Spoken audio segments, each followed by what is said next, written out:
নিত্য নতুন ভিডিও পেতে সাবস্ক্রাইব করুন গাপপটুন আর পাশে থাকা বেল আইকনটি বাজিয়ে দিন।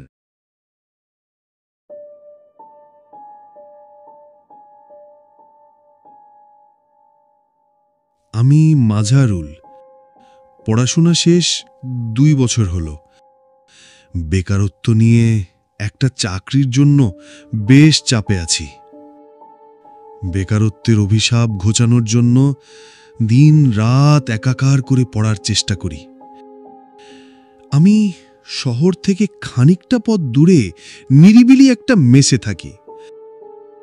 আশেপাশে বাড়িঘর একটু কম, কিন্তু কিছু বড় বড় গাছ আছে।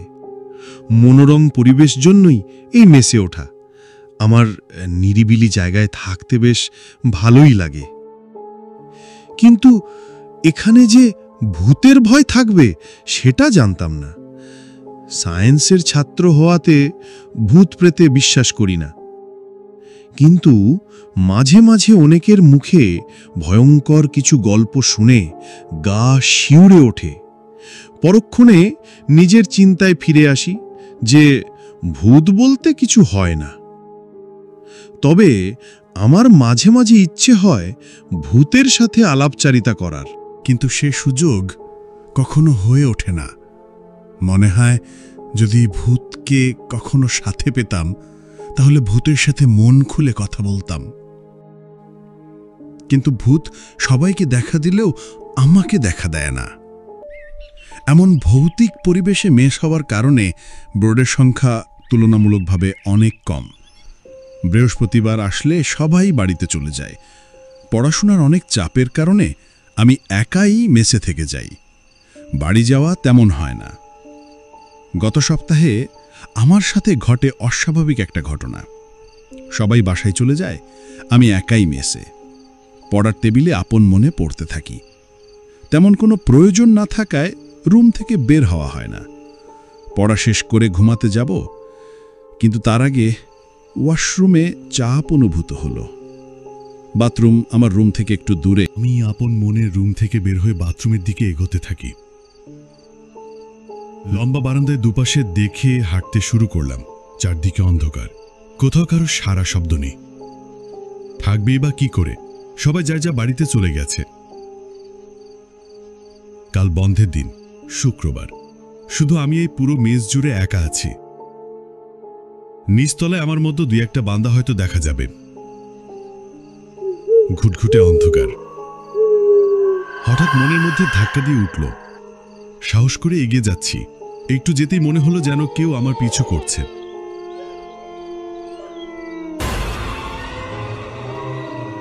একটু ভয়ের অনুভূতি হলো। পুরো শরীর শিউরে উঠল, বুকটা কেঁপে উঠল। তবু পূর্বের সাহস একত্রিত করে পিছনে তাকালাম। কই, এখানে তো কেউ নেই। তবে আমার মনের ভিতর কু ডাকলো কেন? মনে হচ্ছিল যেন কেউ আমার পিছু পিছু আসছে। আমি আর দেরি করলাম না। তাড়াতাড়ি হালকা হয়ে রুমের দিকে যাচ্ছি। এবার কানে কিছু শব্দ ভেসে উঠল। কারা যেন অনবরত হেঁটে চলেছে আর ফিস ফিস করে কথা বলছে। আমার পুরো শরীর একদম থমকে গেল। হাত পা কিছুতে কাজ করছে না। তবুও গলায় জোর দিয়ে বললাম, কে কে আছো? রহিম কাকা, তুমি কি এসেছো? কারোর কোনো সারা শব্দ নেই। কেউ কোনো উত্তর দিল না। ভয় আমার শরীর ঠান্ডা হয়ে গেল। ভয়ের চোটে এক দৌড়ে রুমে গিয়ে ঠাস করে দরজা বন্ধ করে দিলাম। গলা একদম শুকিয়ে গেছে। টেবিলে থাকা গ্লাসে পানি নিয়ে ঢক ঢক করে পানি খেয়ে নিজেকে শান্ত করলাম আর ভাবলাম, কে হতে পারে? মেসে তো কেউ নেই, সবাই বাড়ি চলে গেছে। তাহলে কি কোনো ভূত? না না, তা কি করে হতে পারে? ভূত বলে কিছু হয় না। বিড়বিড় করে নিজেকে সান্ত্বনা দিচ্ছি। সবকিছু মনের ভুল ভেবে ঘুমানোর প্রস্তুতি নিচ্ছি। তবুও অন্তরটা অস্থিরতায় ভরে গেছে। ঘুমানোর আগে লাইট বন্ধ করার সাহস হলো না আর। কাঁথা গায়ে দিয়ে ঘুমিয়ে পড়লাম। হঠাৎ অনুভব করি যে কেউ বিছানার পাশ দিয়ে হেঁটে যাচ্ছে। কোনো মানুষ হবে না বুঝতে পারলাম। ভয়ে ভয়ে চোখ খুললাম না। পরক্ষণে অনুভব করলাম কেউ যেন আমার বুকের উপর প্রচণ্ড জোরে চাপ দিতে শুরু করলো। আমি প্রচণ্ড চাপ অনুভব করছি, কিন্তু কথা বলতে পারছি না, হাত পা নাড়াতে পারছি না। মনে হচ্ছে একটু পরে নিঃশ্বাস বেরিয়ে যাবে। চোখ খোলার চেষ্টা করেও পারলাম না। মনে মনে দোয়া দুরুদ পড়া শুরু করলাম। একটু পর চাপ মুক্ত হলাম। একটু অস্থির নিঃশ্বাস ছেড়ে যেই চোখ খুলেছি, দেখি আমার পাশে শুয়ে আছে রক্ত মাখা এক লোক। চোখ দিয়ে ঝরে পড়ছে রক্ত, শরীর থেকে মাংস যেন খসে পড়ছে। কি বিভৎস ভয়ঙ্কর চেহারার এক লোক। আমি চিৎকার দিয়ে উঠলাম,